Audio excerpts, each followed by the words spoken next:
정부가 지난 10일 재건축 재개발 사업을 원활하게 추진할 수 있도록 하겠다며 주택 대책을 발표했습니다. 안전진단 규정을 완화하는 등 단계를 줄여 빠른 속도로 사업을 진행하겠다는 겁니다. 하지만 미분양이 넘치는 지역의 부동산 경기를 살리기는 쉽지 않을 것이란 분석입니다. 보도에 조재한 기자입니다. 재건축의 패스트트랙이 도입됩니다. 지금까지는 안전진단을 가장 먼저 통과해야 했는데 앞으로는 안전진단 없이 재건축 추진이 가능해집니다.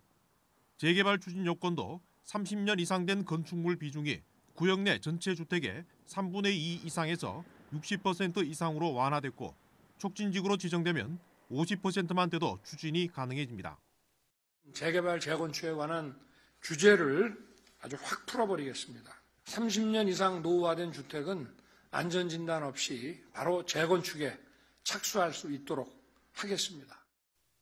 시작 단계에서는 안전진단을 사업 시행 인가 전까지만 통과하면 돼 사업 기간을 최대 3년 정도 줄일 수 있습니다. 하지만 이처럼 규제를 완화하더라도 지역 전체 부동산 경기에 미치는 영향은 크지 않을 것이란 전망입니다. 재건축 재개발 속도를 높일 수는 있지만 조합원이 감당해야 하는 분담금에서는 큰 차이가 없기 때문입니다. 안전진단 단계를 이제 사업 초기에서 뒤의 단계로 이제 물려놓은 것이 지나지 않습니다. 결국은 이거는 추가 분담금을 낮출 수 있는 유인책으로 받아들이기는 좀 어려울 것 같고. 조합원 분담금을 낮추기 위해서는 조합원 분양 외에 일반 분양 물량을 늘려야 하는데 대구는 미분양 물량이 만여 가구로 넘치고 있어 이마저도 여의치가 않습니다.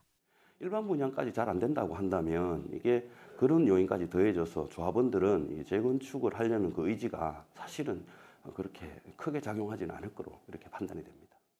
미분양 주택을 매입하면 중과세하지 않기로 한 것도 전체의 10%가 되지 않는 준공후 미분양으로 제한해 오히려 미분양 거래를 위축시킬 수 있다는 전망이 나오는 등 지역 부동산 경기를 활성화하기에는 역부족이라는 분석입니다. MBC 뉴스 조재환입니다.